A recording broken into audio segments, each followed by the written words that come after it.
আসন্ন ত্রয়োদশ জাতীয় সংসদ নির্বাচনকে সামনে রেখে আইনশৃঙ্খলা পরিস্থিতি স্বাভাবিক রাখতে র্যাব 11 এর আওতাধীন নির্বাচনী এলাকাগুলোতে নিয়মিত টহল, রোবাস্ট প্যাট্রোল ও চেকপোস্ট জোরদার করা হয়েছে। র্যাব জানায়, নির্বাচনকে কেন্দ্র করে যে কোনো ধরনের নাশকতা, সহিংসতা ও অপরাধমূলক কর্মকাণ্ড প্রতিরোধে মাঠ পর্যায়ে টহল কার্যক্রম বৃদ্ধি করা হয়েছে।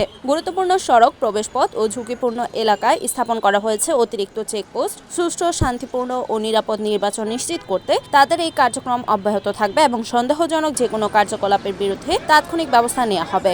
আপনারা দেখতে পাচ্ছেন যে আমরা র্যাব 11 তথা বাংলাদেশ র্যাবের পক্ষ থেকে, র্যাব ফোর্সের পক্ষ থেকে আমরা আগামী জাতীয় সংসদ নির্বাচন যেটা পরশুদিন এবং গণভোট হবে তার জন্য সর্বোচ্চ অ্যালার্ট অবস্থায় আছি। আমাদের ডিপ্লয়মেন্ট প্রতিটা আসনেই আছে এবং আমরা সক্রিয়ভাবে অংশগ্রহণ করছি যাতে আগামী নির্বাচনটা সুষ্ঠু, সুন্দর, শান্তিপূর্ণভাবে হতে পারে এবং আইনশৃঙ্খলা পরিস্থিতি স্বাভাবিক রাখতে আমরা আমাদের সর্বোচ্চ চেষ্টা করে যাচ্ছি।